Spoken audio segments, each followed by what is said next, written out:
मुस्लिम समाजाच्या भावना दुखावल्याप्रकरणी एकाला अटक तर दंगा केल्याप्रकरणी 30 जण ताब्यात. परिस्थिती नियंत्रणात. पोलीस महानिरीक्षक दत्तात्रय कराळे यांची माहिती. नवरात्र उत्सवाचा कार्यक्रम सध्या सुरू आहे. हिंदू धर्माचा हा मोठा सण आहे म्हणून दुर्गा मातेच्या पूजेसाठी काही लोकांनी रांगोळी काढली होती. त्या रांगोळीमध्ये आय लव्ह मोहम्मद असं लिहिलं होतं. यावरून हा वाद सुरू झाला. आय लव्ह मोहम्मद रांगोळी काढल्यामुळे मुस्लिम समाजाच्या भावना दुखावल्यामुळे शहरात रस्त्यावर मुस्लिम धर्मगुरूंचं नाव लिहून विटंबना करण्यात आली होती. याचा निषेध म्हणून कोठला इथे अहिल्यानगर छत्रपती संभाजीनगर रस्त्यावर मुस्लिम बांधवांचं आंदोलन सुरू होतं. रास्ता रोको केल्यानं वाहतूक कोंडी झाली होती. यानंतर मोर्चाही काढला जाणार होता. मात्र रस्ता रिकामा करण्याचे निर्देश आल्यानंतर पोलिसांनी बळाचा वापर करत आंदोलकांवर लाठीचार्ज केला. लाठीचार्जमुळे परिसरात तणावपूर्ण शांतता निर्माण झाली होती. दरम्यान धर्मगुरूंचं नाव रस्त्यावर लिहिल्याप्रकरणी पोलिसांनी कोतवाली पोलीस ठाण्यामध्ये 2 जणांविरोधात गुन्हा दाखल केला असून संग्राम रासकर याला अटक करण्यात आली आहे. तर दंगा केल्याप्रकरणी 30 जणांना पोलिसांनी ताब्यात घेतलाय. यामध्ये सरकारतर्फे फिर्याद देण्यात आली आहे अशी माहिती पोलीस महानिरीक्षक दत्तात्रय कराळे यांनी दिली आहे. प्रतिनिधी दीपक कासवा, अहिल्यानगर.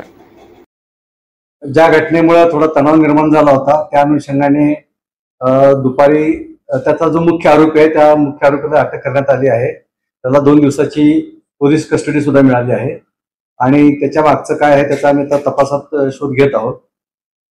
त्याच्या अनुषंगाने आज दुपारी जी घटना घडली, दुपारी म्हणण्यापेक्षा 11च्या दरम्यान रस्ता रोको आणि त्या अनुषंगाने थोडंसं तणाव निर्माण झाला होता. त्या अनुषंगाने एसपी साहेब, ऍडिशनल एसपी आणि सर्व त्या ठिकाणी हजर होते.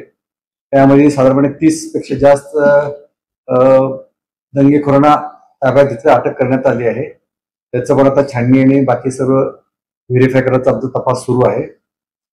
त्या अनुषंगाने पोलीस अधीक्षक यांनी सर्व दोन्ही बाजूच्या गटाच्या लोकांच्या प्रमुख नेत्यांची बैठक घेतली आहे. तोफखाना पोलीस स्टेशनमध्ये, कोतवाली पोलीस स्टेशनमध्ये त्यांना शांततेचं आवाहन केलं आहे. त्याप्रमाणे त्यांनी आम्हाला आश्वासन दिलं आहे की आम्ही यापुढे काय होऊ देणार नाही. आज पोलिसांची जादा कुमक सुद्धा ह्या ठिकाणी मागवण्यात आले. नाशिकहून सुद्धा आता रात्री काही बंदोबस्त येणार आहे. त्या अनुषंगाने आपण रूट मार्च शहरामध्ये केला आहे.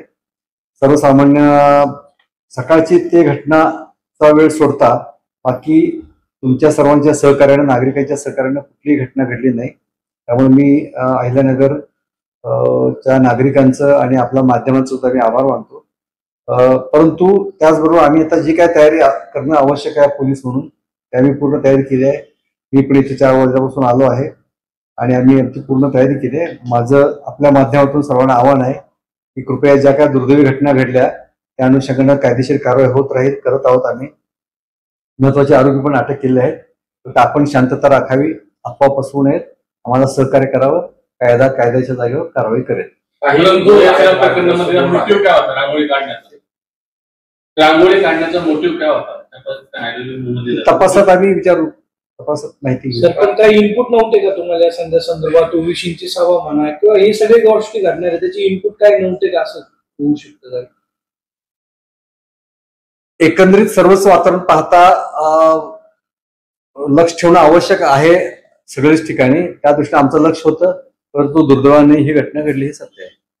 काही इनपुट मिळत होते का आधी? काही इनपुट होते का? त्याच्यासमोर काही बोर्ड वादग्रस्त लावण्यात आलेले, त्याच्यावर दिवसभर स्थानिक आमदारांनी ते बोर्ड अजूनही काढलेले नाहीत. त्याच्यामुळे पुन्हा एकदा वाद होऊ शकतो. त्याच्यानंतर आम्ही आणि पोलीस अधीक्षक आम्ही त्याची वैधता, कायद्याचे काय बाजू आहेत ते पाहून आम्ही त्यावर कारवाई करू. जातीय ते निर्माण होतोय आणि त्यांनी अशा परिस्थितीत अहिल्यानगर मध्ये हे कितपत योग्य आहे त्या संदर्भात काही तुमचं बोलणं झालंय का त्यांच्याशी किंवा काही संपर्क? या अनुषंगाने आम्ही संयोजकांशी चर्चा केली आहे.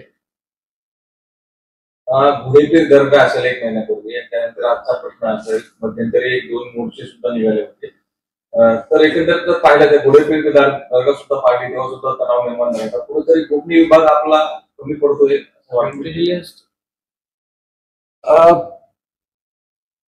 काही कमी पडते किंवा असं म्हणता येणार नाही. सगळ्याच गोष्टी सगळ्यात 100% कळू शकतात असं नाही. तर तुम्ही आमच्या लोकांना, आमच्या सर्व अधिकाऱ्यांना, म्हणजे फक्त अहिल्यानगर जिल्ह्यातच नाही इतर जिल्ह्याच्याही अधिकाऱ्यांना मी सांगितलं की या अनुषंगाने जास्त सतर्क, विशेषतः रात्रीच्या बाबतीमध्ये आणि गोपनीय यंत्रणा अजून सतर्क करण्याबाबत, विशेषतः सोशल मीडियाच्या अनुषंगाने जास्त सतर्क राहण्याच्या सूचना देतात आणि आम्ही आमचा प्रयत्न करत आहोत. माझे आपल्याला आव्हान राहत सर्व पत्रकार मित्रांना, अशी काय माहिती मिळत तर आपण आम्हाला सांगा, कारण आपण आमचेच शेवटी तुम्ही आणि आम्ही आपण सगळेच आपण एकत्रित हे काम करणं आवश्यक आहे. आम्ही या बाजूला तुम्ही त्या बाजूला, तुम्ही पण आम्हाला अशी काय माहिती मिळत तर तुम्ही पण आम्हाला इनपुट द्यावं अशी माझी आव्हान आहे. भूमिका काय राहणार आहे एकंदरीत आजची जी घटना चर्चा झाली आहे, आता बघूया ना, मी सांगेन नंतर.